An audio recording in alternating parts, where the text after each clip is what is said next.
Hello viewers, কেমন আছেন সকালে? আশা করছি ভালো আছেন এবং সুস্থ আছেন। আমি সাবির আপনাদের জন্য আজ আরও একটা ভিডিও নিয়ে চলে এসেছি।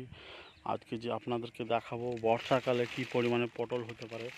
এই যে এই বাগানটায় দেখছেন আপনার প্রচুর পরিমাণে পটল এবং ফুল ও জালি আছে। যে দেখতে পাচ্ছেন, যেখানে যাবে সেখানে কিন্তু আপনার পটল, ফুল ও জালি, আপনাকে পুরো মাচাটাই দেখাবো। দেখতে থাকুন, যেদিকে যাবেন দেখেন কতগুলো জালি, পটল, ফুল। এই যে একই জায়গায় কতগুলো হয়ে আছে দেখেন। বর্ষাকালে কিন্তু সচরাচর এভাবে দেখা যায় না, গাছের আপনার অনেক ক্ষতি হয়ে থাকে। তো এই যে দেখছেন কত জালি, পটল, ফুল, পুরো বাগানটায়, পুরো মাচাটাতে কিন্তু আপনার এভাবে ভর্তি আছে। তো অবশ্যই ভিডিওটা ভালো লাগলে একটি লাইক করবেন, এবং যদি আমার মতো আপনারাও আপনাদের মাচাতে এইভাবে পটল ভর্তি করতে রাখতে চান, তাহলে আমাকে সাবস্ক্রাইব করে কমেন্টে জানান। এই যে এই যে দেখেন, এই যে দেখেন কত পটল, এই যে